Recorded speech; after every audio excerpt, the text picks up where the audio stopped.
Tidak ada satupun di antara kita yang ada jaminan bahwa tahun depan akan berjumpa dengan Ramadan.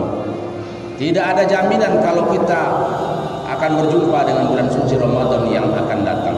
Mari kita sadari bahwa mungkin selama ini adalah kita orang yang termasuk lalai, orang yang membiarkan Ramadan itu berlalu, padahal Ramadan itu Allah berikan keberkahan-keberkahan di dalamnya, yang mana Rasulullah SAW mengatakan, seandainya umatku tahu apa saja yang terkandung dalam bulan suci Ramadan itu, maka pasti mereka akan mengharapkan sepanjang tahun adalah Ramadan. Hadi muliakan Allah Subhanahu wa taala. Beramal sunat saja kita dalam bulan suci Ramadan Allah anggap dengan amalan wajib apabila dibanding di luar bulan suci Ramadan. Kemudian amalan wajib dalam bulan suci Ramadan disamakan Allah dengan 70 kali lipat amalan wajib di luar Ramadan. Kemudian yang lebih penting lagi hadirin mulia, ada satu malam yang diberikan Allah dalam bulan suci Ramadan, yang mana malam ini belum pernah diberikan Allah kepada umat-umat sebelum kita, belum pernah diberikan Allah kepada kaum-kaum sebelum kaum Nabi Muhammad SAW, yaitu malam Al-Qadar. Apakah malam Al-Qadar itu? Sebagaimana Allah telah terangkan dalam surah Al-Qadar yang kita bacakan di awal khutbah tadi. A'udzubillahi minasyaitonirrajim. Bismillahirrahmanirrahim. Inna anzalnahu fi lailatul qadr. Wa ma adraka ma lailatul qadr. Lailatul qadri khairum min alfi syahr. Sesungguhnya kami telah menurunkan Al-Qur'an ini pada malam Al-Qadar. Dan tahukah kamu, kata Allah, apakah malam Al-Qadar itu? Di sini Allah buat pertanyaan supaya kita tahu. Tahukah kamu apa malam Al-Qadar itu? Lailatul Qadri khairum min alfi syahr. Malam Al-Qadar itu, kata Allah, adalah satu malam yang melebihi kebaikannya daripada 1000 bulan. Bukan 1000 malam, tapi 1000 bulan.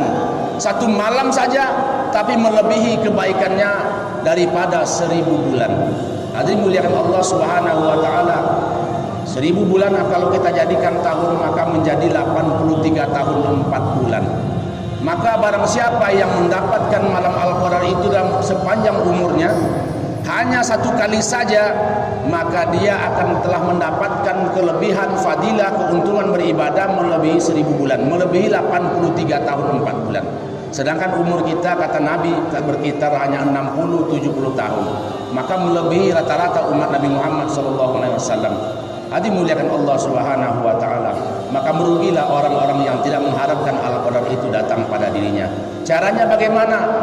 Malam Al-Qadar itu diturunkan Allah kepada orang yang sedang beribadah, sedang bermunajat kepada Allah, baca Al-Qur'an, salat sunat, zikir, tafakur. Hadi muliakan Allah Subhanahu wa taala. Maka mari kita berniat, semoga Allah berikan malam Al-Qadar itu kepada kita bagi umat akhir zaman. Hadi muliakan Allah Subhanahu wa taala. Masjid-masjid, musola-musola kita lihat makin hari makin berkurang saja. Rasulullah bersama sahabat 10 Ramadan terakhir makin dekat ke masjid, makin ramaikan masjid, makin mengikatkan ikat pinggangnya. Artinya makin banyak ibadah dibandingkan malam-malam sebelumnya.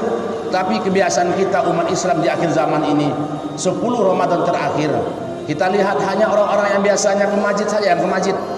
Lihat siapa yang biasa ke masjid di luar Ramadan, itulah yang masih bertahan di akhir-akhir Ramadan. Allah SWT inginkan kita bertakwa kepada Allah, tidak dalam Ramadan saja, tetapi sepanjang hidup kita. Bagaimana kita hendaknya taat kepada Allah walaupun di luar Ramadan, apalagi dalam bulan Ramadan, karena di Ramadan ini banyak kelebihan-kelebihan yang diberikan Allah kepada kita.